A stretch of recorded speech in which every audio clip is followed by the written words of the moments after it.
Hello, friends I made this for. It is November 9th, and I am coming from you from the always sunny in Philadelphia.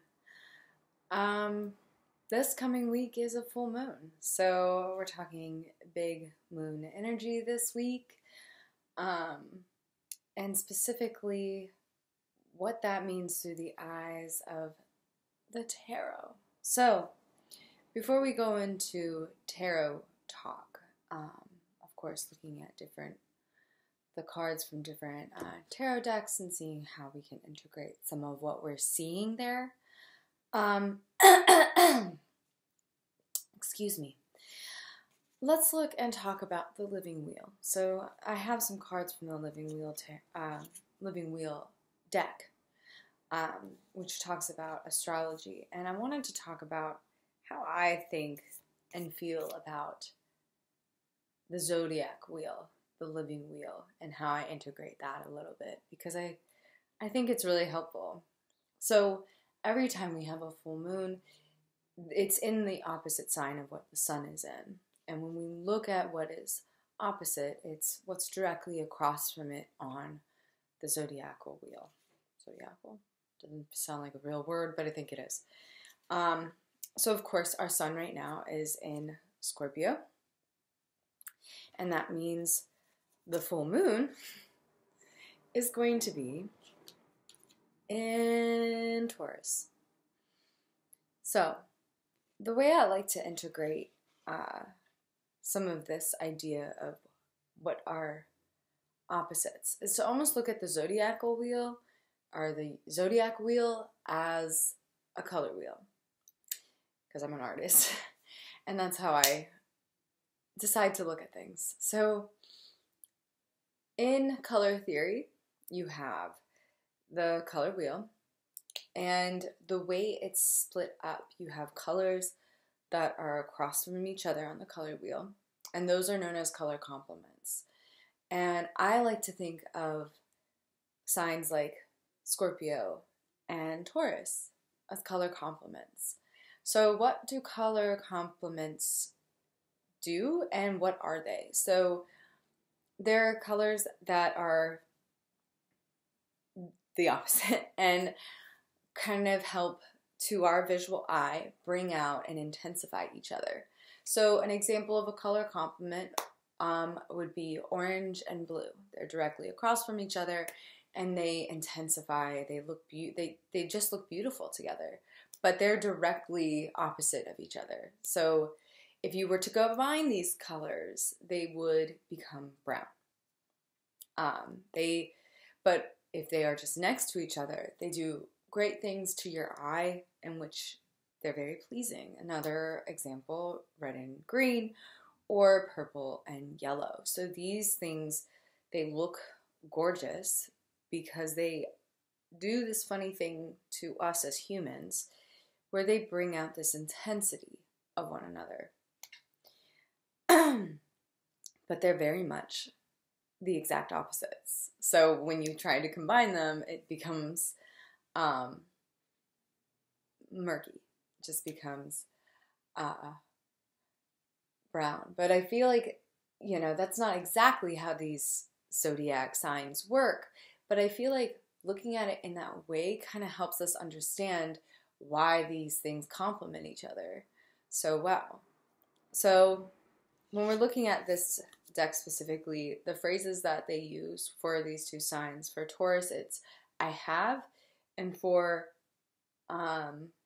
Scorpio, it's I desire. So I find that very interesting. I have and I desire around these two signs. And of course, with the full moon, we're being asked, it's an invitation, right?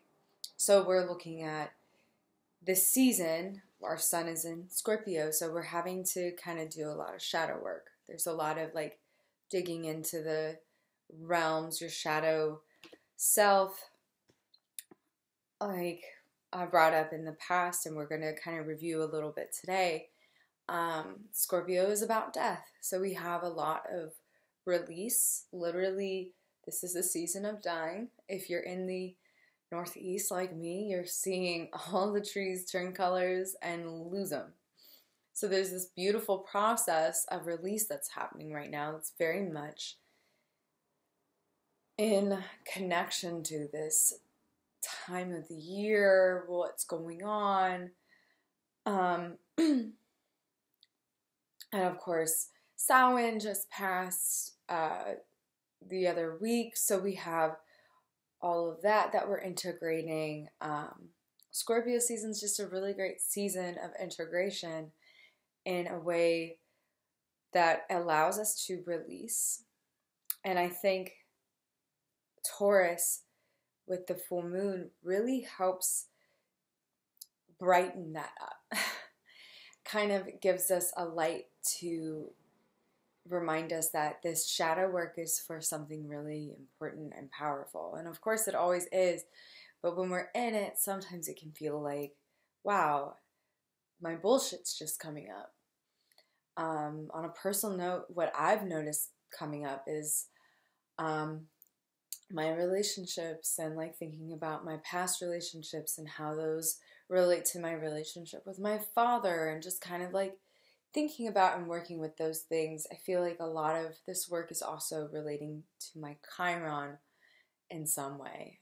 My Chiron's in Cancer, so it's not necessarily like, it's something that I'm working through.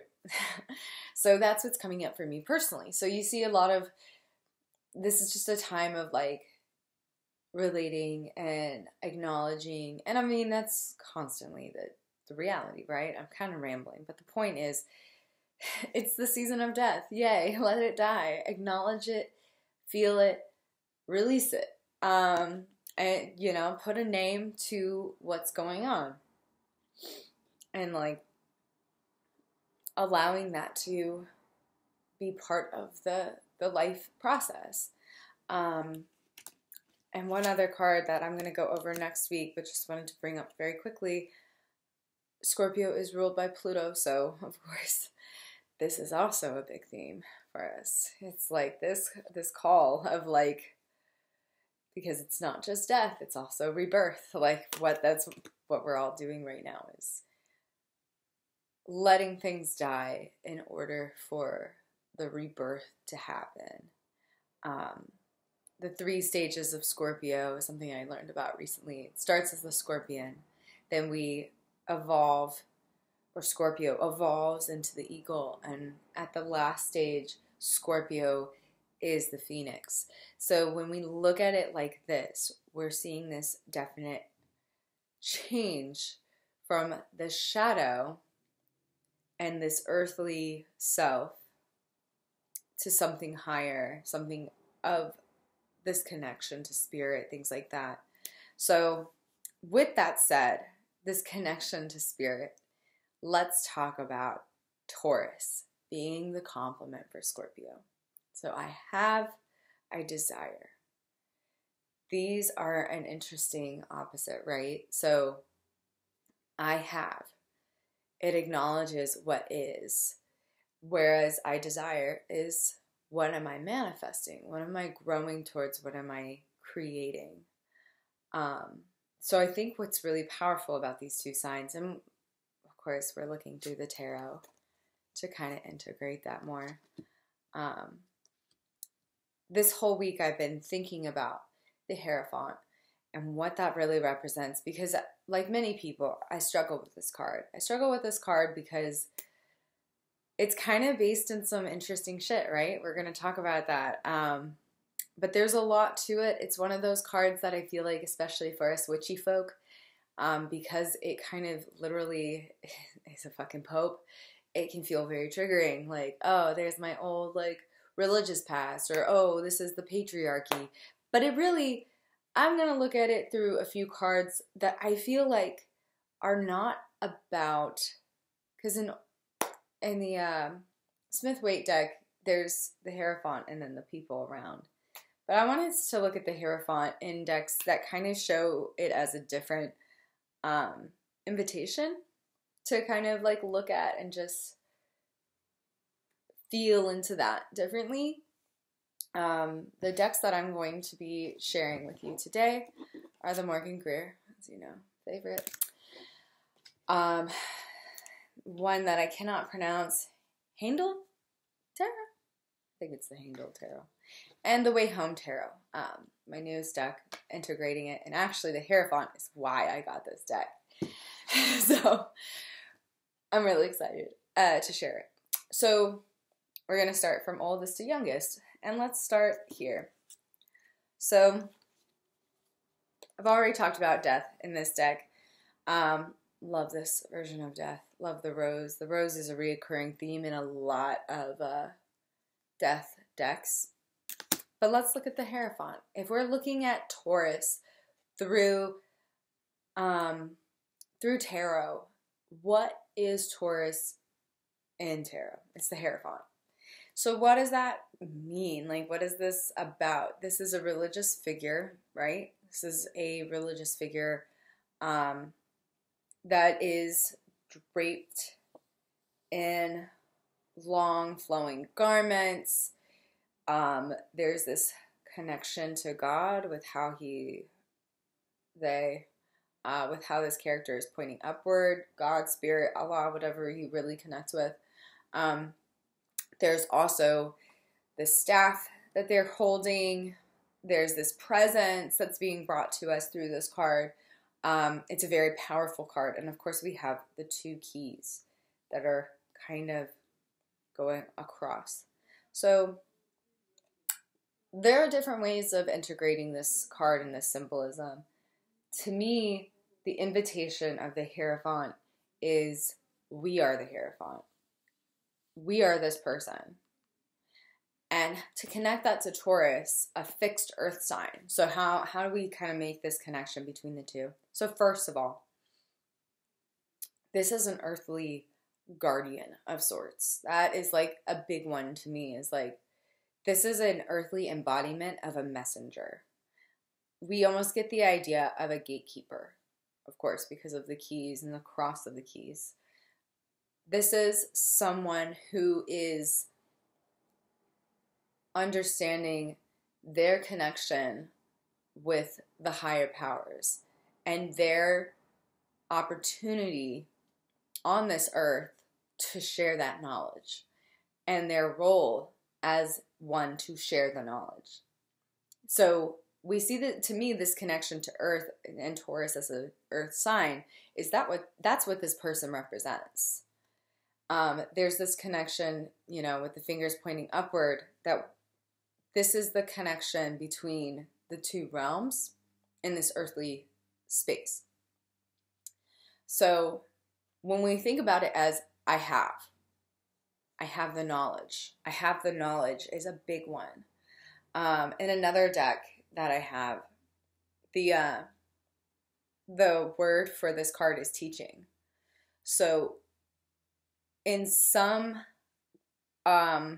versions and some ways that people interpret this card, there's a lot of talk about finding a spiritual teacher when you see this card, or questioning your spiritual teachers. I don't resonate with that. I don't think that's really I'm sure in some readings maybe that makes sense and does resonate. I don't feel that way. This is an invitation to step into that role. This is not about other people. It's about you and you embodying your connection as the gatekeeper, as the person who is stepping into their power. This is not about, to me, sorry, I'm getting ahead of myself. To me, this is not about asking someone for the keys. It's about you acknowledging your holding of the keys. So I feel like I got really aggressive for a second. But that's really how I feel about this card. And I feel like that's why I've struggled with this card, is because a lot of people, in the classic sense of this card, it's treated as this is someone else. But really, this is about us taking the power. We are the physical manifestations of knowledge. So what is an invitation for this full moon? Well, actually, let's look at it through the next card so I don't go on forever and ever. Hailed Tarot, however you say it. I love this deck, but I don't know how to pronounce it. So someone please help me. This is the version of death in this deck, and I love it. Death is coming out of the ground with the scythe, strength, this almost the waters of Hades down here, and the scythe forward. And also you see this tree is about to lose its last little leaf. I love all of that. I think that's super perfect for this season of death. And then this is the Hierophant. So to me, this Hierophant is super, almost like the Hermit. There is this light. There's this connection to this person. There is the key once again. And there's this following of the light. There's this darkness around. And there's really this connection. There are the hands in prayer. So this connection to seeing the light and really integrating that. It's a little hard to see, I think. But like the hands are up. And like the invitation is, how are we transmuting this information and embodying this role that we are made for? So the death and release part of this season, we're making space. We're going through this shadow work so that we understand where the light is, so that we can embody how to be our spiritual leader. We are our own spiritual leader. And that's, to me, what the Hierophant is about. Whether that's your connection to earth, your connection to spirit, your connection to yourself, you are being asked to step into the role of the light seeker, understander, listener, and share what you know with the world. Because there's this other person here, right? Like, we're here to share what we know, what we've experienced, what we've died and come up from the depths with. We've learned something. Our shadow work is here to be shared. It's not about, okay, I just went through this and I'm going to sit with it for the rest of my life, just integrating it. Like, sure, that's part of it. You probably should. But like, also, you're here to share your talents. You have a key with you. And your key is your experience. This is unlocking the shadow work for other people. Unlocking what's going on in the waters, these emotional waters of shadow work. That's exactly what it is. That's exactly what it's about. So that's kind of, I think, a beautiful invitation to this cycle of death and rebirth, is how are we integrating our experiences in the shadows? And how are we stepping into our role as our own gatekeeper? We are the only ones who are responsible, right, for our shadow work. We're the only ones responsible for our spiritual journey. There are people that are here to teach us. There are people here to help facilitate. But ultimately, you're your own gatekeeper. No one can say yes or no to you. You say yes or no to you, as far as like where you are with yourself and your connection to spirit. So that brings us to our last two cards to look at and integrate this lesson to, right?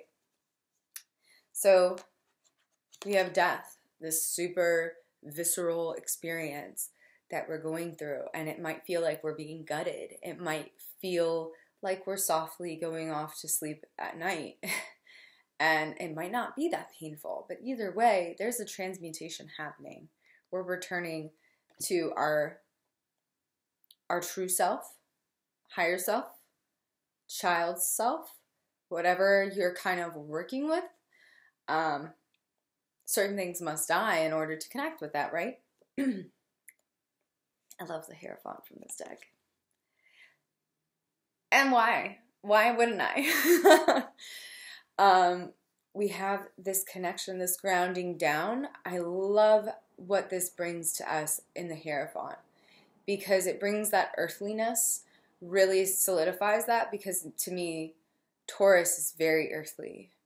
It's very sensual, just like Scorpio is, but it's very of the earth, very connected, very grounded. And what's more connected than this? I mean, mushrooms are spiritual beings, whether we acknowledge it or not, right? There's the roots and this like rounding down. We're connected to all, right? There's the others that we are the teachers and we are the student. So there's this connection kind of to the Smith-Waite deck, where you see in the Smith-Waite deck, I should have brought that out. Oh well.